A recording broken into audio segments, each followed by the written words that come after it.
I call Nate Wilbourne. Tēnā koe, Mr. Speaker. Us Kiwis love going for swims in our local swimming holes. We love going for walks in the bush, tramping in our national parks. We're known globally for this clean, green image. We're known to be people who respect the environment, leave no trace and regenerate what was lost.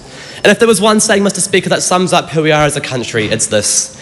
Ko au te tai ao, ko te tai ao ko au. I am nature and nature is me.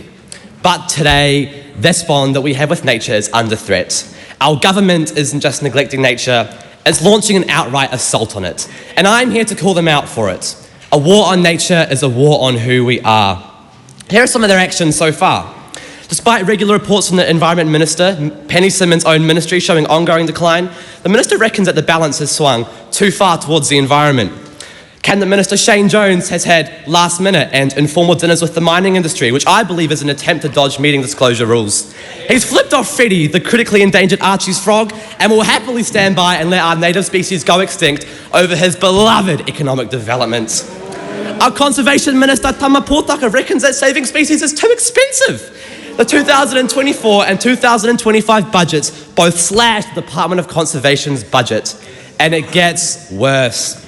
Just last month, under urgency, this government amended the Wildlife Act, New Zealand's foundational wildlife protection law, to allow the killing of kiwi and other native species if they get in the way of mining, roads or dams. This is an attack on our national identity and our loved environment. And I've only got 3 minutes, but I could go on all day about this. The Prime Minister is also accountable for his cabinet's attacks on nature because the Prime Minister has silently stood by. A point of order.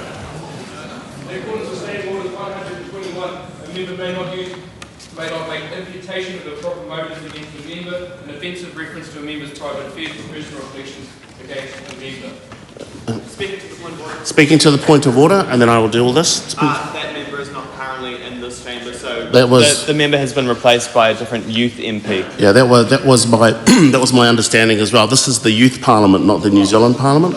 So the imputation to that particular minister is not out of order. Continue. Tēnā koe.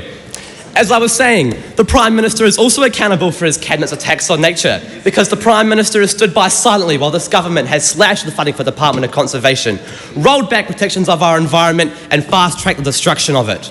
And the truth is, we did not vote for this. We did not vote for polluted rivers, we did not vote for extinct species, and we did not vote for a government that sells off our future for short-term profits. Our export economy runs on clean water, a livable climate and a breathtaking natural environment.